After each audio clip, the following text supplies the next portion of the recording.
कहानी की इस नए कड़ी में प्रयाग और आदित्य की संकोच भरी वार्ता का दृश्य है। कमरे में घुसे तो विजय तिवारी के चेहरे की मुस्कान में छिपी हुई साजिशों की गंध थी। आप दोनों को बुलाने का मकसद साफ है, उसने कहा, लेकिन उसके शब्दों में खतरे का एक अज्ञात संकेत था। किंतु आदित्य ने साहस दिखाते हुए उसकी बात को चुनौती दी, ये दर्शाते हुए कि वह सिर्फ एक नया स्टाफ नहीं बल्कि सच्चाई की साथी है। आदित्य की शब्दों ने कमरे में एक नई ऊर्जा भर दी। विजय तिवारी का चेहरा घृणा और गुस्से से लाल हो गया। आप नया स्टाफ होकर इतनी बड़ी बातें कर रही हैं, उसने कहा, परंतु आदित्य ने संयम से अपनी बात रखी। त्वचा के रंग और अनुभव से अधिक महत्वपूर्ण है सच्चाई को उजागर करना, उसने कहा।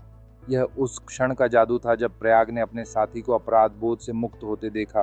प्रयाग का अज्ञात संपन्नता अनुभव हुआ जब आदित्य ने उसकी रक्षा की। उसे एहसास हुआ कि सच्चाई की राह पर चलने का परिणाम चिरस्थायी भले ही न हो, किंतु उसके लिए यह एक नई उम्मीद की किरण थी। जैसे ही मीटिंग खत्म हुई, विजय ने एक तिरछी नज़र डालते हुए वहां से चले जाने का इरादा जताया। सच के रास्ते पर चलने वालों के पांव अक्सर कांटों से छलनी हो जाते हैं, उसने कहा। लेकिन आदित्य के साहस ने प्रयाग को ताकत दी। कमरे से बाहर आते ही प्रयाग ने आदित्य को अपनी प्रशंसा व्यक्त की। आपने आज जो किया उसके लिए मैं हमेशा आभारी रहूंगा, उसने कहा। आदित्य की मुस्कान ने सब कुछ बता दिया।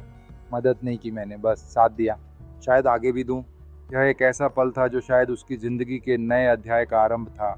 इस घटना ने प्रयाग के मन में एक नई आशा जगाई। क्या विजय तिवारी चुप रहेगा? क्या आदित्य और प्रयाग की दोस्ती प्रेम में बदलने वाली है? क्या इनकी एकजुटता स्कूल की साजिशों को खत्म कर पाएगी?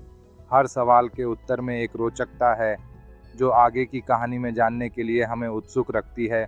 सूचना देने के लिए तैयार रहिए, क्योंकि जीरो टू हीरो की इस कहानी में अगले भाग में एक